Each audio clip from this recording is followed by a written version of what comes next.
Seorang bocah sedang menonton siaran langsung Ultraman. Tiba-tiba, seekor monster menyerang bumi. Bocah itu yakin Ultraman pasti akan menang. Benar saja, Ultraman menembakkan sinar lasernya dan berhasil mengalahkan monster itu. Namun kota menjadi hancur dan sebuah gedung pencakar langit runtuh. Orang-orang sangat marah. Mereka mengepung Ultraman dan menyalahkannya karena gagal melindungi kota. Hal itu membuat Ultraman merasa sedih dan kecewa. Bocah itu melihat kejadian tersebut. Dia lalu menerobos kerumunan, memakai topeng Ultraman dan mengatakan bahwa ia akan selalu percaya padanya. Saat itu juga, monster tersebut hidup kembali. Ultraman kembali maju untuk bertarung. Dia mengangkat monster itu, berniat melemparkannya jauh-jauh. Tetapi ia ragu karena takut disalahkan manusia lagi. Akibatnya, monster itu berhasil melepaskan diri dan kabur. Setelah pertarungan selesai, Ultraman duduk kelelahan di sebuah jembatan. Dia tidak mengerti kenapa semua terjadi seperti ini. Kemudian, dia pergi dengan perasaan kecewa. Setelah kembali ke tempat asalnya, Ultraman bersumpah tidak akan kembali lagi ke planet yang tidak tahu berterima kasih itu. Hari itu, bocah tersebut dikerumuni oleh sekelompok pembuli. Mereka merampas topeng Ultramannya dan menginjak-injaknya hingga hancur.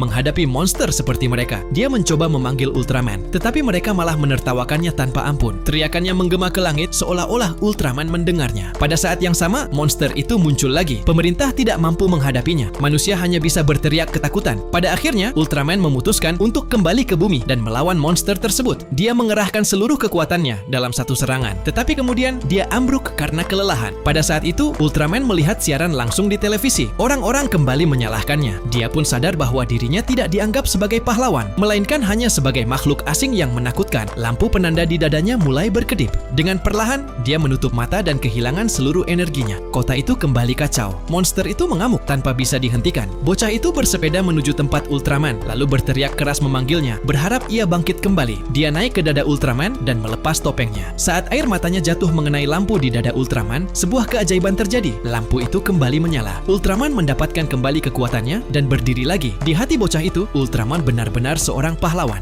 Kemudian, Ultraman dengan berani menyerang monster itu dan bertarung habis-habisan. Akhirnya, ia menggunakan jurus pamungkasnya, menembakkan sinar yang sangat terang disertai ledakan dahsyat. Monster itu pun hancur sepenuhnya. Orang-orang akhirnya percaya bahwa Ultraman adalah pahlawan. Bocah itu kembali memakai topengnya dan mengucapkan selamat tinggal kepada Ultraman. Setelah itu, Ultraman pun terbang meninggalkan bumi. Jadi menurutmu, siapa pahlawan super yang akan menyelamatkan bumi? Video ini berjudul Life Planet yang dirilis pada tahun 2017.